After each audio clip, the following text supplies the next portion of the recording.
Bayangkan kalian lagi mesen barang secara online, tokonya ada di Jakarta dan rumah kalian ada di Bandar Lampung.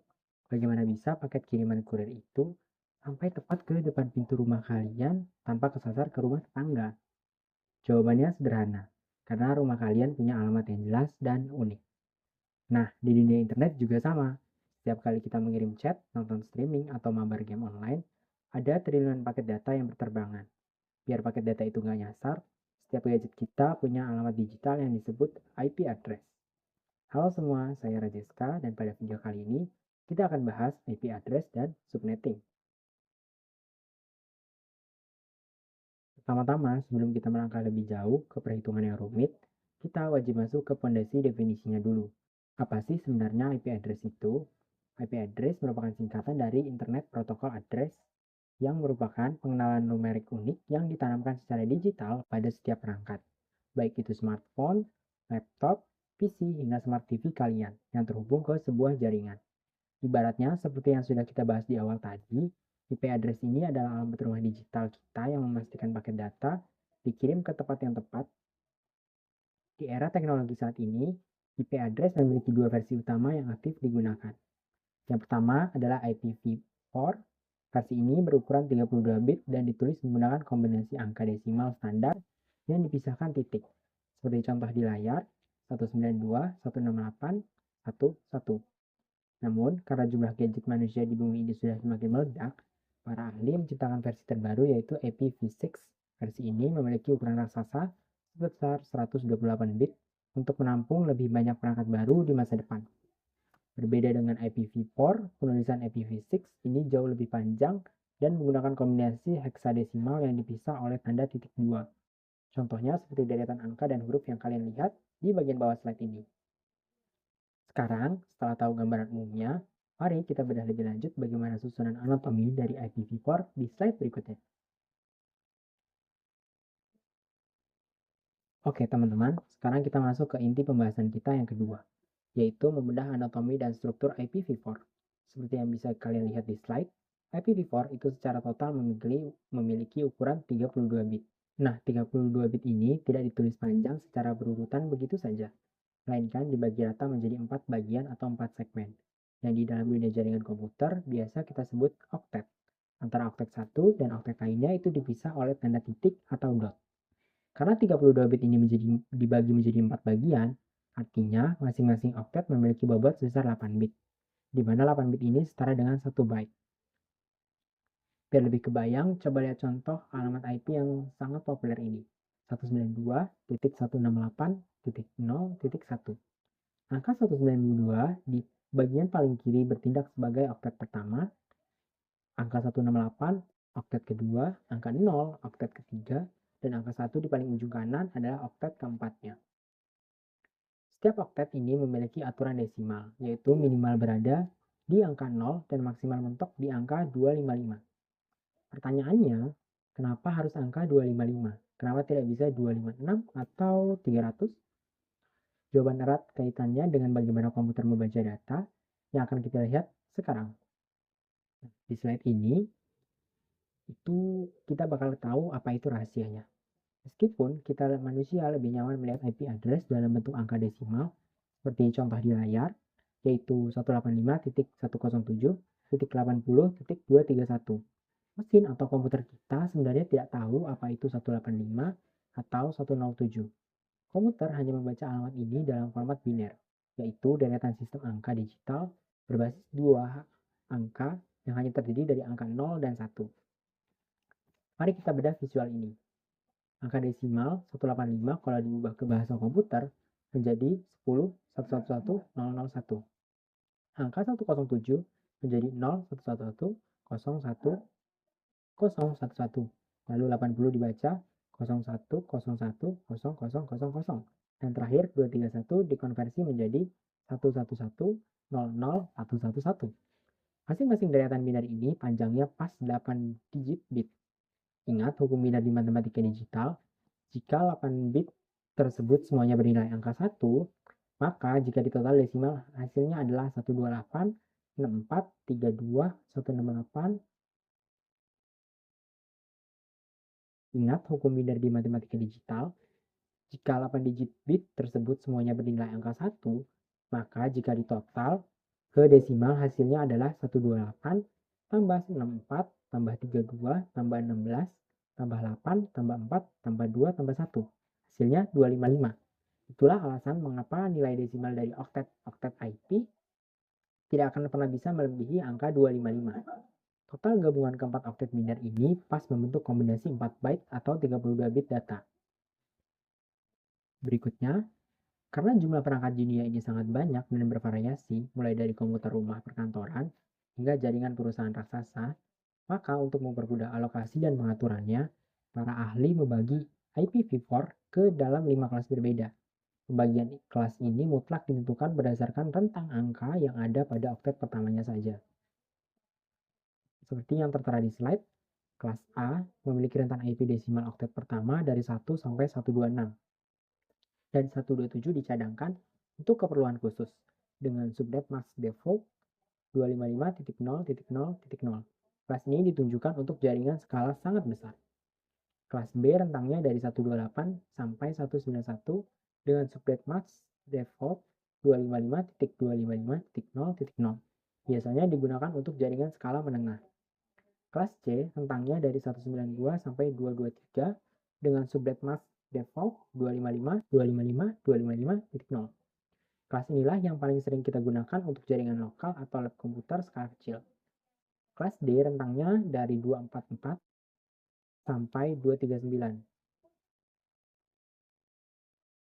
Kelas D rentangnya dari 224 sampai 239 yang digunakan khusus untuk keperluan multicast. Kelas E rentangnya dari 240 sampai 255 yang dialokasikan untuk keperluan eksperimen atau riset. Nah, di sini untuk memperdalam pemahaman kita dari slide sebelumnya, mari kita perhatikan tabel perbandingan teknis yang ada di layar ini secara lebih detail. Di sini kita bisa melihat karakteristik bawaan atau default dari masing-masing kelas. Perhatikan kelas A, subnet max defaultnya adalah 255.0.0.0. Artinya hanya oktet pertama yang dikunci untuk identitas jaringan. Sedangkan 3 oktet sisanya bebas dipakai untuk menampung perangkat. Makanya di kolom host per network ID, kelas A mampu menampung rumus 224 dikurang 2 atau setara dengan belasan juta perangkat dalam satu jaringan. Sebaliknya, lihat kelas B dengan subnet mask 255.255.0.0 yang membagi adil bit jaringan dan perangkat 2 akar 16, 2 pangkat. Sebaliknya, lihat kelas B dengan subnet mask 255.255.0.0 yang membagi adil bit jaringan dan perangkat 2 pangkat 16 dikurang 2. Dan terakhir kelas C memiliki subnet mask 255.255.255.0. Karena 3 oktet pertama sudah dikunci untuk jaringan, sisa ruang untuk perangkatnya paling sedikit, yaitu hanya menampung rumus 2 pangkat 8 dikurang 2 atau sebanyak 254 host saja per jaringan. Sedangkan untuk kelas D dan kelas E, mereka tidak memiliki subnet mask standar karena peruntukannya bukan untuk pembagian host umum. Berikutnya, kita bakal bahas subnetting. Bagaimana jika perusahaan kita hanya butuh jaringan untuk 50 komputer saja, tapi kita terlanjur memakai IP kelas C yang jatahnya 254 host. Tentu akan ada banyak sekali sisa alamat IP yang membazir dan terbuang sia-sia, bukan? Disinilah kita membutuhkan solusi yang dinamakan subnetting. Apa itu subnetting? Sederhananya, subnetting adalah sebuah teknik yang digunakan untuk memecah atau membagi satu jaringan besar menjadi subjaringan yang lebih kecil dan lebih mudah dikelola. Tujuan utamanya jelas, untuk meningkatkan efisiensi pengguna ruang alamat IP agar tidak ada alokasi yang sia-sia, serta mengurangi kepadatan lalu lalang data di dalam jaringan. Nah, gimana sih cara kerjanya si subnetting ini? Subnetting itu memiliki komponen penting yang disebut sebagai subnet mask. Subnet mask bertugas untuk mendefinisikan dan memberitahu sistem bagaimana dari IP address yang merupakan network ID dan bagian mana yang merupakan host ID. Sebagai contoh, jika kita punya IP 192.168.1.1 dengan subnet mask 255.255.255.0, Artinya, bagian 192.168.1 dikunci sebagai identitas networknya. Angka tersebut tidak boleh diubah untuk perangkat di ruangan yang sama. Sedangkan angka 1 di paling ujung adalah host atau perangkat spesifiknya. Sekarang, mari kita asah logika kita sejenak dengan melihat contoh kalkulasi standar di slide ini. Ini adalah materi yang paling sering keluar di ujian sertifikasi jaringan komputer. Misalnya, kita memiliki IP address 192.168.0.0/24. Apa arti notasi garis miring atau /24 ini? Notasi /24 ini menunjukkan bahwa 20 bit 20 Notasi /24 ini menunjukkan bahwa 24 bit pertama digunakan penuh untuk network, yang jika ditulis desimalnya adalah 255.255.255.0. Karena total keseluruhan bit IPv4 ada 32 bit, maka tersisa 8 bit untuk host. Untuk mencari total perangkat valid yang bisa ditampung, rumusnya adalah total host dikurang 2 akar 8 dikurang 2, yang menghasilkan 254 host yang valid untuk digunakan pada perangkat di jaringan tersebut.